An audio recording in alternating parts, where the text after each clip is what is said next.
In 1907, Britain and France embraced Russia. They used honey, in a triple alliance, Britain, France, and Russia. And the honey that they used to trap Russia was that if we win the war that's coming with the Ottoman Empire, you will get Constantinople, which is what Russia wants. But they promised Russia one thing through the front door, and they took it back through the back door, like what they did to the Arabs. These are people with PhDs in deception. If they tell you that the sun is shining, don't believe them. Go outside and look up in the sky, see whether the sun is shining. When the Russian army had fought in the First World War and had suffered the most losses, the brunt of the kill were Russians, and they were now winning the war, and the Ottoman Empire was collapsing, and the Russian army is only an arm's length away from Constantinople. They don't want Russia to get Constantinople. No. So what did they do? Russian Jews organized and executed the Bolshevik Revolution, which overthrew the Russian monarchy. They killed the Tsar and the whole family, overthrew the government, and took Russia out of the war. So the Russian army had to stop in its tracks and could not go to Constantinople. In other words, the Russian Jews stabbed Russia in the back. They did more than that. They brought communism. Communism is not Russian.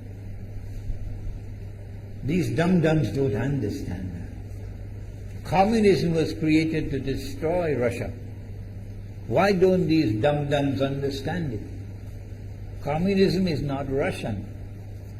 Communism was created to destroy Russia, to destroy the Russian Orthodox Church. So they brought communism in the Soviet Union. And for the next 60, 70 years, this Zionist-created entity called the Soviet Union waged war on religion, waged war on the Russian Orthodox Church, killed the priests, closed down the monasteries and churches and so on.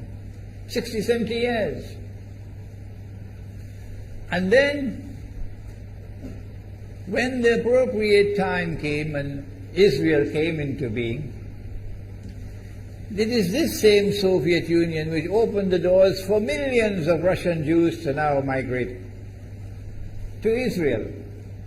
If you go to Israel today, you might believe you're in Russia. So many people speaking Russian. These are the Russian Jews. And then the Soviet Union, 6 years after Israel came into being, did something strange and mysterious. Crimea is Russian territory. Crimea is a part of Russia. The Soviet Union decided to give Crimea as a gift to Ukraine. Why did they do that? The historians don't tell you. So let Imran tell you. They gave Crimea to Ukraine in order to stab Russia in the back one more time. Because if Russia loses Crimea, it will enhance Israel's security.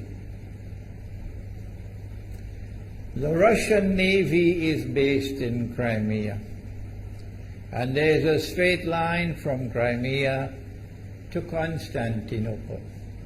To get out of the Black Sea and to get into the Mediterranean Sea, you got to pass through the Bosphorus. And the city of Constantinople is located right there on the Bosphorus. So they gave Crimea as a gift to Ukraine. They never bothered to consult the people of Crimea and get their consent. No. They never bothered to seek the permission of the Russian people. No. But Washington doesn't want to hear that. The foolish man who now sits in the White House of the United States, the foolish man who would like to pretend that he's a man of wisdom, he doesn't want to hear. But what are the rights of the Russian people? Were they not violated? Do they not have the right to correct Iran and recover the territory which was unjustly taken away from them on Israel's behalf? Obama doesn't want to hear that. It's inconvenient for them. But in this masjid, we will expose whether it's convenient to you or not. They did more than that. Not only did they give Crimea to Ukraine, but earlier on they gave eastern Ukraine. Eastern, part of it now eastern Ukraine was Russian. It was Russian. And the Soviet Union gave it as a gift to Ukraine. Why is it being given to Ukraine? Answer is that when the proper moment comes, the same people who brought the Soviet Union into being now have a method by which they can cause it to collapse. The method that they're using now in Venezuela, popular demonstrations, they did it in Egypt, they did it in Tunisia. They are masters of that. They did it with the Soviet Union. I used to think that the Soviet Union collapsed because of Allah's kindness. But I was wrong. No, it was the Zionists who brought down the Soviet Union because they didn't need it anymore. Like tomorrow they wouldn't need you anymore, Saudi Arabia. And they wouldn't need you anymore, Islamabad. When will you understand that? They'll just throw you to the dogs. You served them long enough. So they brought down the Soviet Union. Why? So that Ukraine might emerge as an independent state. That's danger for Russia. They prepared the way. And now Ukraine emerges as an independent state. So the rope is around Russia's neck now. And from that day, when the Soviet Union collapsed, until yesterday, the relationship between Russia and Ukraine was always problematic. But the people of Ukraine still had the good sense and wisdom to appoint a government that was pro-Russian. The Zionists decided it's time for us to use our, the street demonstrations. And last October, November, December, the world witnessed Caracas all over again. And eventually, the Zionists got what they wanted. You have the money, and you can send in your special people, snipers who will kill, and so on, throw petrol bombs and so on. And eventually they got what they wanted. They created enough havoc. May Allah protect Malaysia from that. Ameen. Ameen. And the president of Ukraine fled. He's a democratically elected according to your method, Mr. Obama, according to your system. He's a legally elected president of Ukraine. And he had to flee. And these hypocrites in Washington and London and Paris who would like us to believe that they are honorable men. They are not. Instead of standing on the side of the legally appointed president and demanding the rule of law, they all showed their colors as hypocrites in immediately recognizing the new government in Ukraine. The new government in Ukraine is anti-Russian. That's what they wanted. That's why they brought down the Soviet Union, to bring in a Ukraine into being as an independent state, and then to eventually get an anti-Russian government in Ukraine. If by Allah's kindness Putin had not intervened and been so spectacularly successful, this is what the plan would have been. The new government in Ukraine would have joined NATO, and Russia could not stop it. And when the new government in Ukraine joined NATO, NATO will then send its armed forces into Ukraine.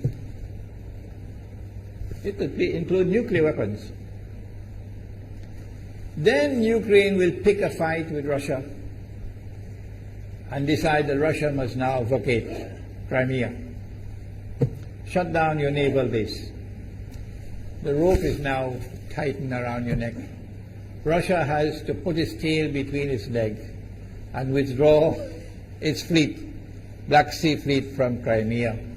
Russia is no longer a naval power. Crick crack, you finish. And Israel will celebrate. That was the master plan. But Allah planned, and Allah's plan was successful. And it is time for the Muslim world to recognize and to see, I cannot influence governments, so what can I do? Don't bother, you waste your time with governments. But the people can understand that this was Allah's plan. They planned, the enemy planned for so long, and at the last moment Allah intervened. And Putin was able to get the people of Crimea to vote in a referendum. And they voted 90-something% in favor of returning to Russia. They were a part of Russia, and they want to return to Russia.